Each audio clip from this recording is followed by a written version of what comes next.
Hi guys, and welcome back to the channel. I haven't really posted consistent videos in a while. I've been really busy with personal things. However, now it's time to get back on the ball since the end of the year is coming faster than ever.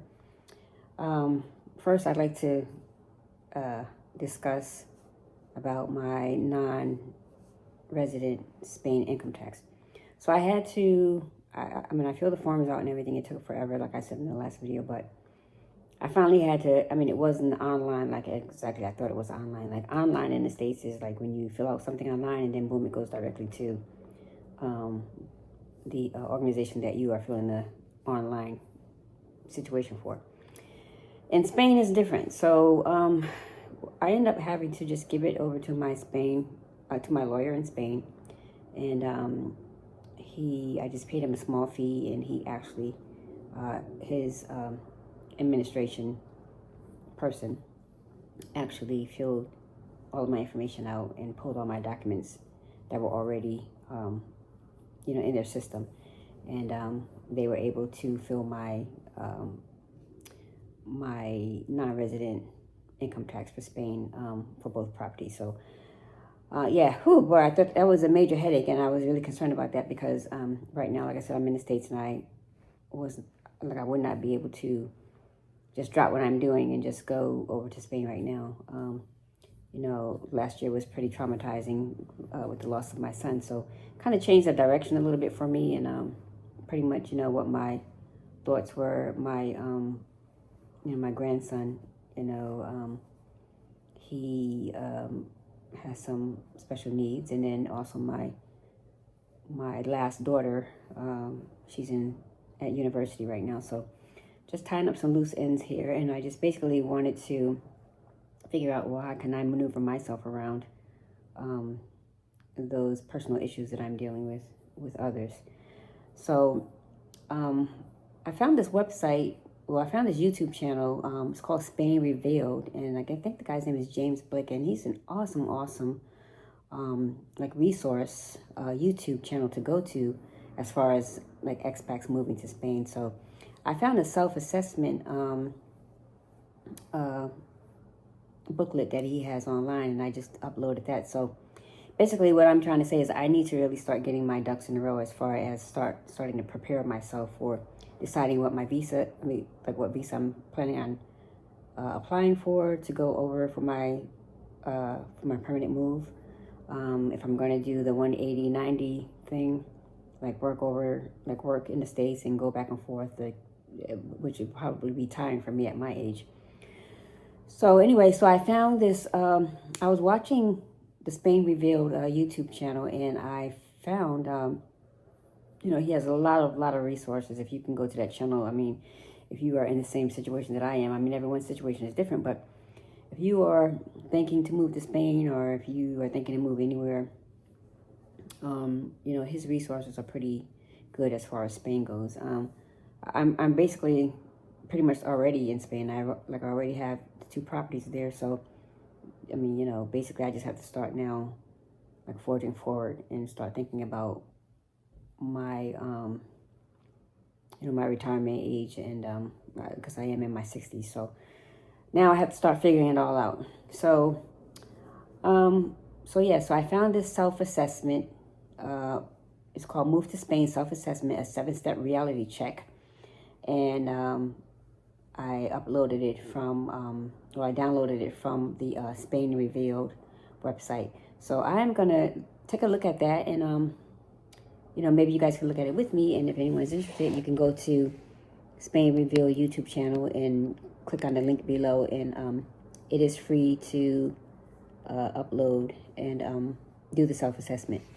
So with that being said, I'm going to fill out, I'm going to look at it and see where I am, and then I also have to start looking towards, my health care and over there and everything else that I need to get the ball rolling as far as, what I need for my visa application. So here we go. So let's take a look. Okay, so I have it pulled up on my laptop here, and I don't know if I can make it any smaller. Let's see if I can make it a little bit smaller. Oh, well, anyway, That's probably about the best that I'm going to get it. So the little self-assessment booklet is called Move to Spain, and it says take the 7 reality check to find what possible and what comes next. So as I'm scrolling up, let's see, and it says Spain reveal. So I of course will have to make it bigger. Let's see. All right, so it says here, thinking about moving to Spain, but not sure if it's actually realistic for you. Maybe you're craving a sunnier lifestyle, better balance, or just a fresh start. Maybe you've been dreaming about Spain for a while, or maybe Spain has recently caught your eye. Either way, you are in exactly the right place. And the YouTube channel is Spain Revealed, and the author of this little booklet is called James Blick. So he goes, I'm James Blick, and after helping hundreds of people making the move to Spain and doing it myself, I know how exciting and overwhelming those early what ifs can feel. There are big decisions ahead, visas, money, logistics, mindset. But before you go down a research rabbit hole, and that's James right there. Like I said, if you go to his channel, he has loads and loads of information for anyone interested in finding out how to get to Spain. I'm so lucky that I came across his website, because I will be, trying to get into one of his master classes, as well as taking his steps in like his resources. Okay, so it says, let's stop and get clarity. Beautiful pictures on this booklet. Of course, you see in the corner there, it says Spain Revealed. And then it goes, okay, so this quick reality check is designed to give you instant clarity on whether a move to Spain is realistic for you now or in the future. You'll answer 7 essential questions that cover the core areas every hopeful mover needs to think again. By the end, you'll walk away with 1, a clear sense of what's actually involved in the process. 2, visibly on what's already in place and what's missing. And 3, a personal score to help you understand how close you are and where to focus next. So let's find out if Spain could be your next home and what it would take to make it happen. All right. So the first section is, I'm not going to do mine right now because, like I said, I'm already 1 foot in and 1 foot out. So there's no turning back on whether Spain is for me or not. I just have to figure out my personal, situation here with my family members, and, get my daughter situated. And so, yes, and so then I can also figure out like what visa I'm planning on going. I think that's the biggest thing for me. Okay, so so do you know which immigration route could work for you? And then it says up here in the corner, yes or no. And then it goes, why does this matter? Spain has strict immigration rules. If you're not an EU or EEA citizen, you'll need a visa, and each type has different rules around work, income, and lifestyle. Even if you are EU, EEA citizen for family member, there are still key steps to take. Common pathways include. So 1, you got the non-lucrative visa, and that's for retirees or people with passive income, but it's no working allowed. So I'm not exactly sure when they say with passive income, because I mean, like, does that mean that you can work in, for passive income, or have like a business online that's that's paying you passive income? Or does that just mean no, like passive income means your savings account? So I guess a non-lucrative visa would be for people who are just retiring. They're not planning to work. They're not planning to, take on any jobs over there in Spain. So these are the things that, it's good to see on this form, because, you can check into it to see which one is for you. So the next one is digital nomad visa.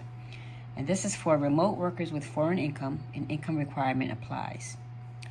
So yeah, so that's good to know, because a lot of people think, oh, I can go on a digital nomad visa, I can go over there and I can work, I can work online, or, whatever. So, that also, this says this also has some kind of requirement. So that's something good to look into. And so then the other one is EU, EEA citizenship. And that's via ancestry or partner. No visa needed, but still some paperwork. So that means, I guess, maybe if you marry into marry a Spanish citizen or something like that, or if you have a grandmother or grandparents or some kind of ancestry where you're related, where you can get your visa that way. And then the last one is family member of a Spanish citizen. Via ancestry or partner, no visa needed, but still some paperwork. All right, so moving on down here. So what a yes means, you can confidently, so what a yes means is that you can confidently name at least one visa you'd likely qualify for and understand the basics of what it requires and allows. And if no, your next step is to research Spain's top 2 and 3 visa options. They shape everything else. So James Blick from Spain Reveal really did a good job on this form here, because he also gives you common pitfalls. Thinking your immigration process will mirror someone else's from a Facebook post. Paperwork and requirements often vary by consulate, region, and personal circumstances. Which I'm glad he pointed that out, because a lot of times when you're watching these YouTube channels, they make everything seem like it's so easy, especially the digital nomad visa. Well, it's not really exactly like that. So everybody has their own personal journey, and sometimes things seem easier for others, or people may make it seem that way for, to attract attention on their YouTube channels or whatever. But, James, in this booklet, tells it like it really is. So that's what I like about this booklet so far. So pro tip. So you might qualify for more than one route. Some people pursue both a visa and an EU passport via an ancestor at the same time. Keep multiple doors open until one is firmly closed. So meaning if you're at the retirement age, but you also, would like to see what the digital nomad visa is, maybe you can do the retirement visa first, and then maybe do the digital nomad visa for the following, I guess, renewal or whatever. So we'll see what that really means. We'll check into that. All right, moving on down. Beautiful pictures in this booklet as well. All right, so do you have a solid financial plan? Yes or no? That means that, so do you have a solid financial plan that meets visa and lifestyle needs? Yes or no? Why this matters. Spain may be more affordable than where you live now, but it's not cheap, and costs vary widely depending on your lifestyle and location. You'll need to meet visa income requirements, cover relocation costs, and budget for monthly living expenses. Your first year may cost more than expected due to setup costs, administration hurdles, and early surprises. Healthcare and tax planning can be a complex. Consult professionals early to get realistic estimates and avoid surprises. A realistic budget combines online research with real-world insights. Talk to people who made the move and cross-check your estimates against their experiences. So again, he has these little boxes down here, and it says what a yes means. And this is very well thought out, because what a yes means could mean you mapped out how you'll meet visa requirements, find the move itself, cover day-to-day living costs, and manage variables like health insurance and taxes. If no, start by researching visa-specific income, rules, typical monthly costs in the region you are considering, and what kind of experts like tax advisors or financial planners you might need to speak to for clarity. So that being said, so for example, so although I'm here, like my lights are on and my water's on, and I still get my payments are directly taken out of my Spanish account. But what I haven't factored in is when I'm there and I'm like using my water and my electric, of course my bill will be much higher, not as much as it is here in the States. And then also, things like your healthcare cost, because when you first get over there, you'd have to do private healthcare until you can either pay into the public health system or be there long enough to be in the healthcare system once you've been approved. So, and then also you have to factor in, your like your groceries and your transportation and things like that. So, other things to consider. And if you're even if you're still paying or responsible for bill paying over like in the country that you're moving from. For example, like with me, I'm still paying student loans. So things like that are, things that you're responsible for. So yeah. Okay, so then we're moving on down to common pitfalls. So creating a budget that looks tidy on paper but leaves out the real life extras like legal fees, hobbies, languages, language lessons, insurance, or annual trips back home. So start by building a detailed budget for your current life and include every line item. Then translate that into your future life in Spain. This helps ensure you build a budget for a real life. So yeah, I mean, Spain can be kind of costly, especially, in the Andalusian region. I've spent a whole lot of money going back and forth on, tickets. That's why I was figuring that the 180 to 90-day rule is not going to be an option for me. I thought it would be at first, but being in the 60s at my age, I don't think I want to go back and forth. Even getting to an airport now, there's so many connecting flights. They change your flight. And, lots of times at the last minute, you're like running, trying to hustle from one side of the airport to the other, just trying to catch your flight. And so that can be tiresome. And, all of these things to factor in, So anyway, moving on along. Beautiful pictures. So section 3 is how you thought about where in Spain you'd actually want to live, yes or no. So for me, I'm in Andalusia. I'm in the Jaén region. So I love that region. There's a bunch of olive groves, and I'm like 5 minutes from a winery. There's a chateau castle on the top of a fort on the top of the hill. It's just beautiful. Streets are clean. The people are very friendly. The elderly is very respected. They are very healthy. They walk everywhere. There's transportation and all of that. Don't get me wrong, but I see a lot of people walking and focusing on their health and wellness. And this is the area that I would want to be in. So yes. So for me, this question right here is yes. So why this matters? Spain offers incredible variety, and where you live plays a major role in shaping your daily experiences. Your location affects your cost of living, sense of community, access to services, climate, and overall pace of life. But most importantly, your location needs to support the vision you have for your life in Spain. The perfect location from your last vacation in Spain may not support the actual life you want, especially once budget, community, or healthcare come into view. So let's scroll that up a little bit. It's less about choosing a city or town today and more about understanding what factors matter most to you, and so you can evaluate places realistically. Consider your non-negotiables. Need fast internet for work, proximity to international schools, access to specialist doctors. These factors can quickly narrow your options. And so for me, for the area that I chose to buy my properties in, it has all of these. The hospital's not far. There's lots of art and culture and history there. The town is full of a variety of different kind of shops and pharmaceuticals, and so everything that I need is there. Also, my internet system, all of that, works out fine for me. So all of this section right here, I've already thought about when I purchased my properties. So what a yes means. So what a yes means, you have started to clarify your vision for life in Spain and have a short list of places that could support that vision. If no, start by reflecting on life you want to live in Spain, then explore what kind of places, cities, regions, climates, communities support that lifestyle.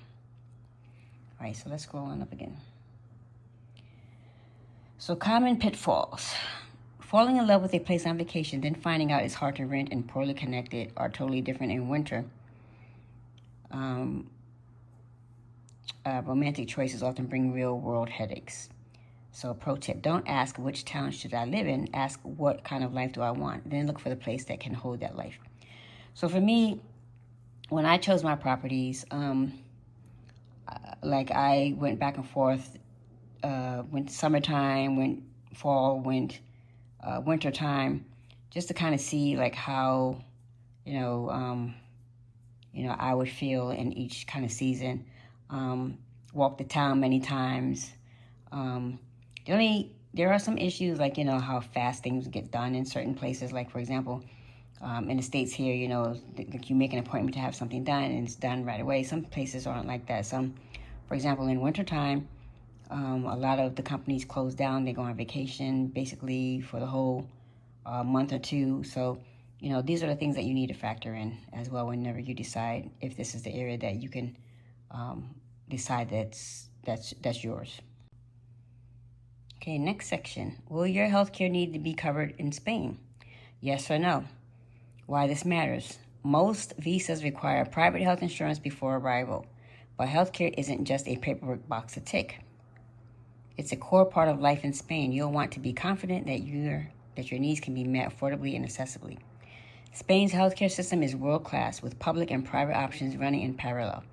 If you'll be working and paying into Spanish Social Security, you'll likely have access to the public systems. If not, you'll need private insurance. And pre-existing conditions are always excluded from coverage, but there are workarounds. So in other words, if you are paying into the public health system or the Spanish Social Security, and for example, then you have access to the public health system.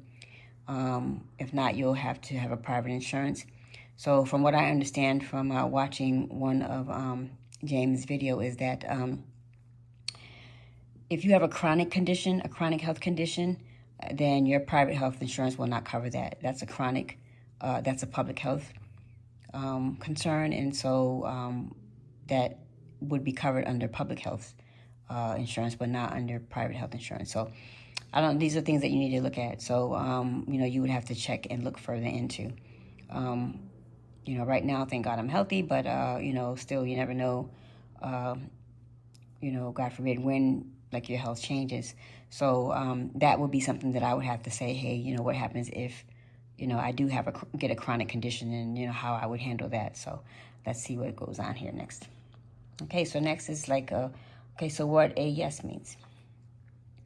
So what a yes means is whether you'll need private insurance or have access to public system, have checked for any red flags like pre-existing conditions, and know who to speak to for guidance.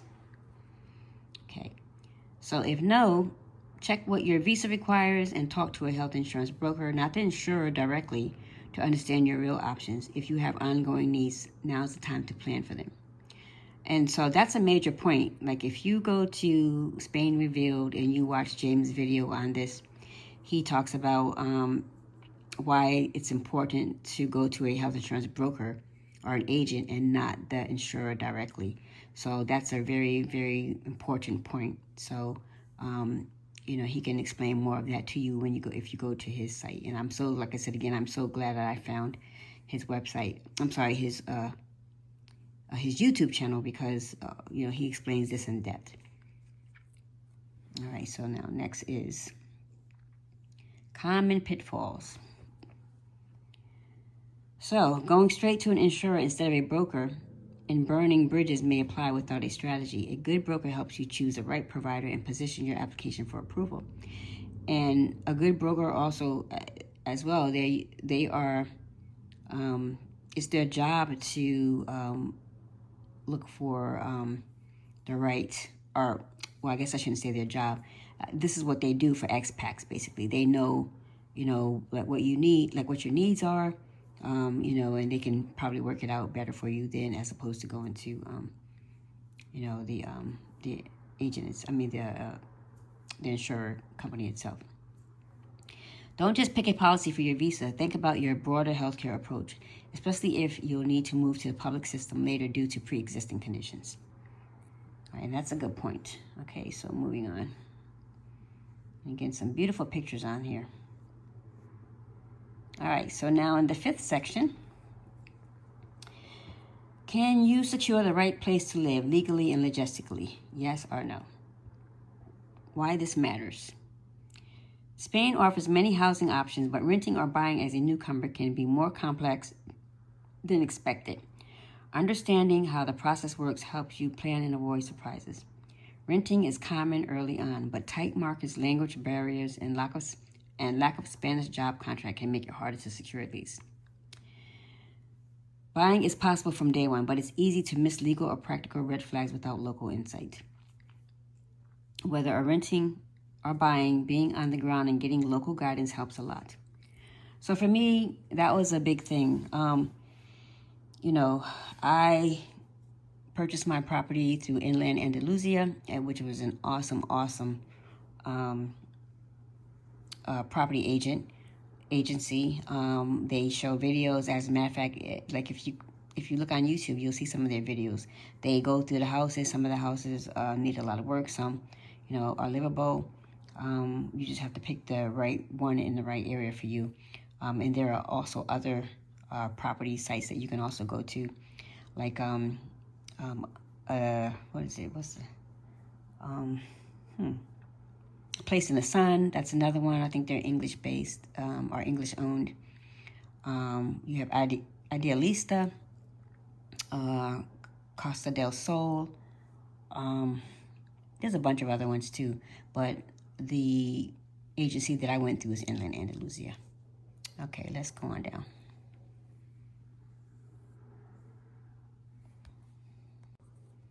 Okay, so what a yes means. So what a yes means, you research housing in your target area, understanding how renting or buying works for newcomers, and know what documentation or support you'll likely need. If no, start by checking housing prices in your chosen area, then learn how the rental or buying process actually works so you know what to expect and how to prepare. Okay, so for me, my buying process was not difficult at all. I had a great guide, I had a great agent, and they were very helpful, very supportive. And so, yeah, so my system went smooth. I had no problems. I had other problems down the line when I started renovating my property. That's a whole nother video. But yeah, so, it all depends on, I guess, your agency. So just do your diligence in that area if you are looking, or if you haven't purchased your property yet. And then also, again, James Blick, like his YouTube channel, Spain Revealed, also has some awesome videos on all different areas and all kind of resources on buying your property and, just every other thing that you may need. Okay, so let's go on down this his booklet again. So common pitfalls: not knowing who can help, relocation agents support renters, buyers agents help buyers. Both represent your interests and can make a big difference. Renting for a year upfront is often a smart move. It lets you confirm the area is right and give you a better feel for the market if you buy later. And that's a good tip, because a lot of times, an area may be nice, or, like the surroundings may look nice, but is this the area where you want to be, depending on like what your plans are? Do you plan to open an Airbnb? Are there a lot of tourists coming to this area?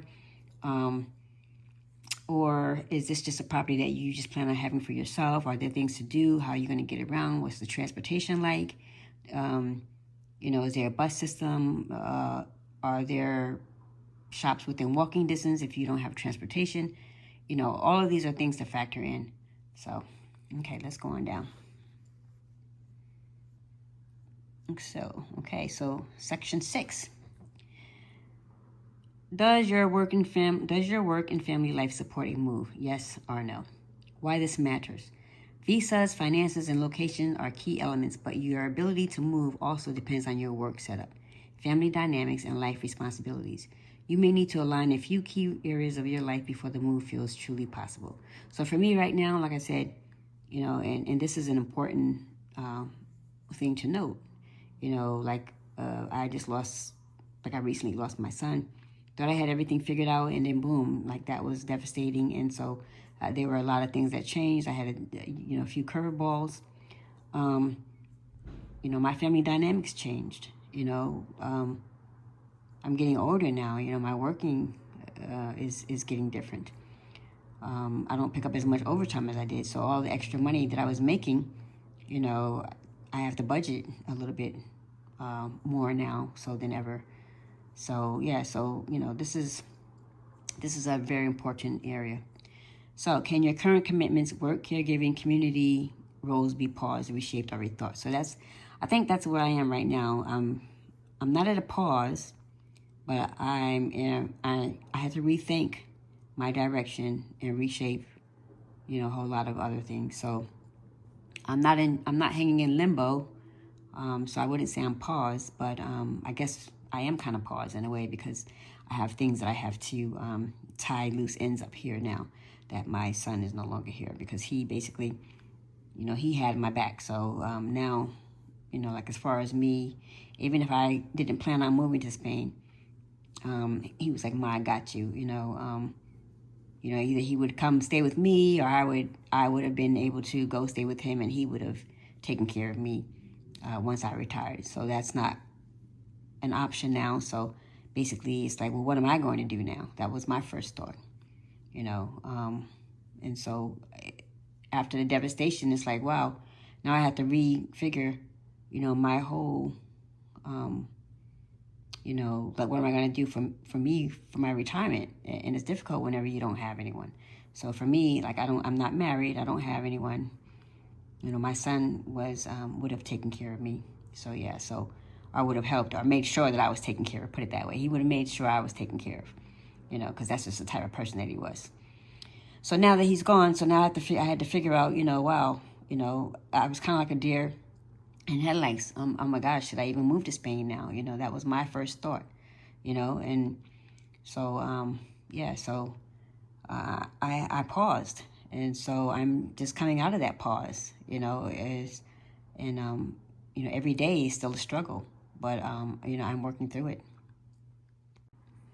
All right, next question. Is your partner, if you have one, aligned with your vision, even if they're still catching up emotionally? You know, if you're married, a lot of couples don't see eye to eye. You know, they may want to go on vacation, but, you know, sometimes it's a culture shock. People are not used to different, or they don't like change. They can't adapt to change very easily. So these are all things that, you know, you have to consider. Are there family responsibilities, children, or personal ties that might pull you back, or that you need to prepare for thoughtfully?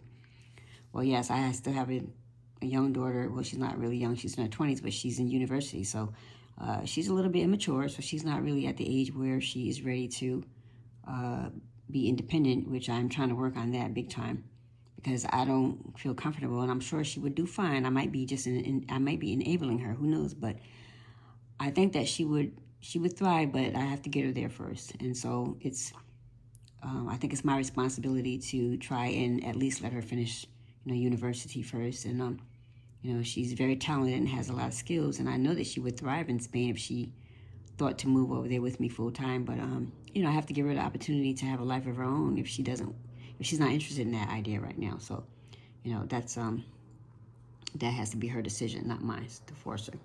All right. So what a yes means.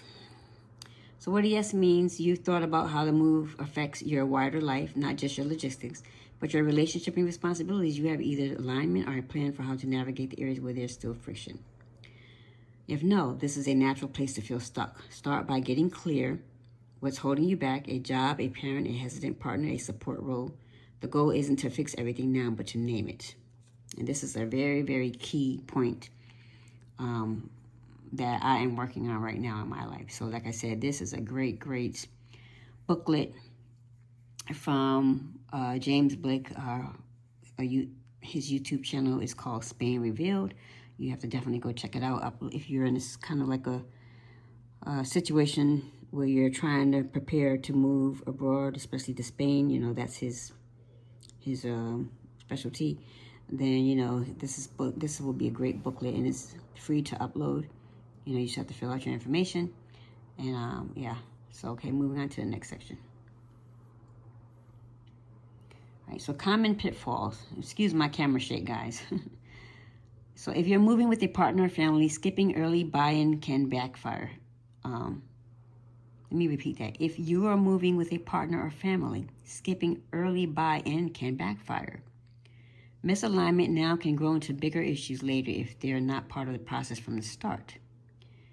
So pro tip, conversations with friends and family who aren't coming can feel awkward for even discouraging. But remember, this is your vision. Not everyone needs to be on board right away or ever. And that's a common thing. A lot of people are not, you know, well-rounded or, you know, open-minded to the point where they could feel like they could live abroad, or, you know, they're not really into traveling like that, or wanting to, you know, adapt to that much change. You know, some people, you know, they would be naysayers right away. So you just have to be careful who you're discussing your plans with. And basically, you know, keeping your plans like more or less to yourself sometimes, you know. And, you know, sometimes That's a big pitfall for me because, I really, outside of my family, I don't really talk much to different people. And so whenever I do have a conversation, I get so excited about, my plans and, like having like someone trying to find someone to network with or whatever, or just to have a conversation in general. So sometimes too much information to someone who's not really on board with you or close to you, they don't understand it. They may take it a different way. Yeah, so, and then a lot of times you can start second guessing your own vision. So be careful, very careful with that. Okay, section 7. Will you actually enjoy living in Spain long term? Yes or no? Why this matters? Enjoy life in Spain means adapting to new rhythms, building community, and navigating differences in culture, pace, and language.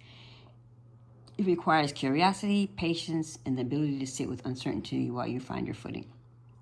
Am I open to change, uncertainty, and discomfort? Can I see myself living daily life in Spain, from buying groceries and learning Spanish to making new friends?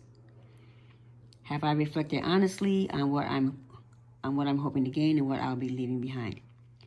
So during my back and forth to Spain right now, just my first experience in the grocery store, I was like, wow. I just can't believe how, the difference in prices in the groceries here. It was so much cheaper than in the States. I was like, oh my goodness, I can definitely live here. That was my first thought as far as, the cost of living, even down to, my light bill, my water bill, and even checking out the price for my internet. Like the broadband, it was just so much cheaper than it is in the States. Astronomically cheaper.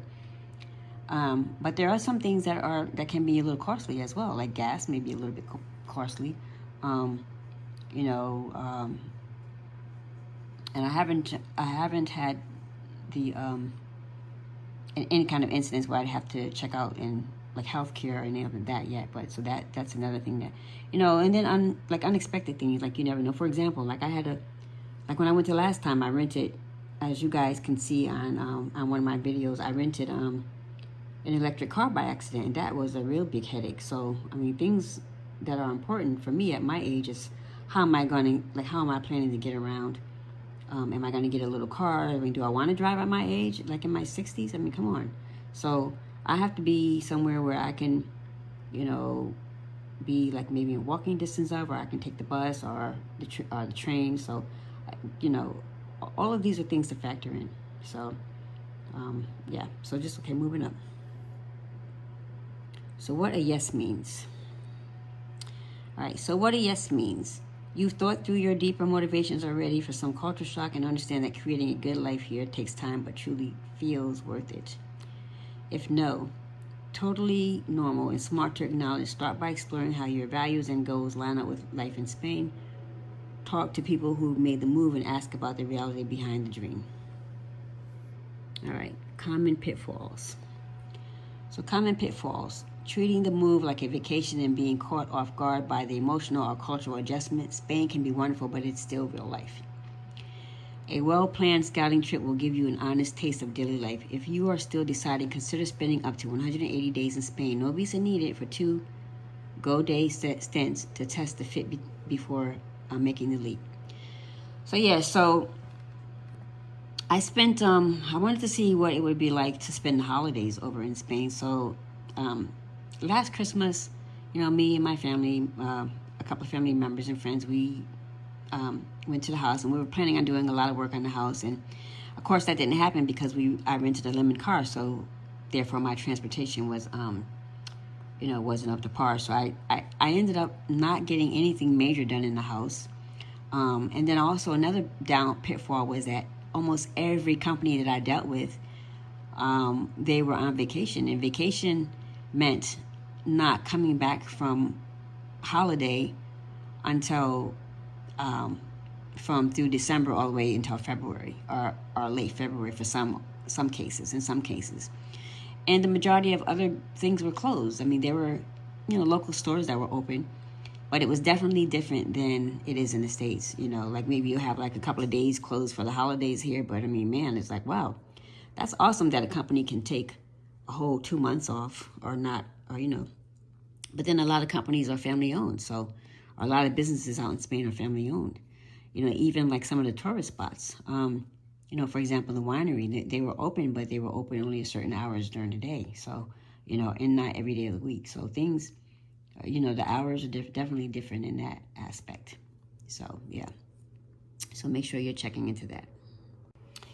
So in the booklet here, you have your Spain Move Clarity Score. So you've just answered 7 of the biggest questions that determine whether a move to Spain is truly possible and what might need to shift to make it happen. So, and then he goes on to tell you how to read your score. And then you count how many times you check yes and find your results. So if your score is like 6 to 7, it means you're closer than you think. And that just says that Spain could very much be your next chapter, and this assessment shows you're well positioned to explore it seriously. You've got the fundamentals in place, but there's still a lot you probably don't know about what moving to Spain actually involves. The next step, get educated about Spain's reality inside First Steps to Spain. So that will be my next booklet that I'm going to be, I should have clicked that one first, First Steps to Spain. But I kind of did things backwards. So I brought my property first and before I even got to this section. So in that book, Next Steps, is get educated about Spain's reality inside First Steps to Spain. You'll learn about Spain's visa systems, healthcare requirements, regional differences, housing processes, and daily life realities so you can move forward with genuine understanding instead of assumptions. So if you score 3 to 5, okay, it says you're on the right track.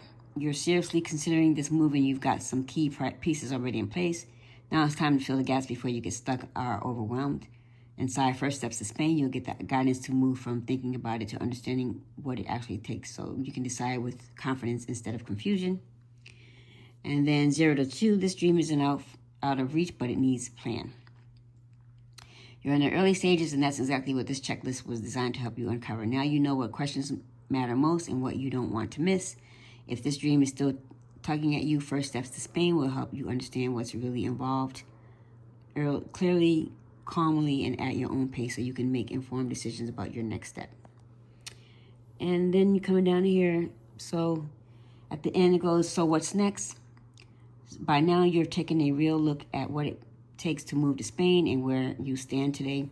Maybe you've realized that you're further along than you thought, or maybe you've discovered a few gaps you didn't see before. Either way, you don't need to figure this out alone. Moving to Spain is exciting, but it is also filled with bureaucracy, paperwork, and decisions that can get overwhelming fast. So down at the bottom, he also has, that's exactly why he created a self-paced course to help you move beyond early stage dreaming and understand what relocating to Spain really involves. You'll dive into 6 core areas that most people overlook until it's too late, saving you a month of confusion and research rabbit holes. So yeah, so like I said, and then he has at the back, which is awesome, he has a list of 6 key areas that shapes any Spain move. So you got your legal.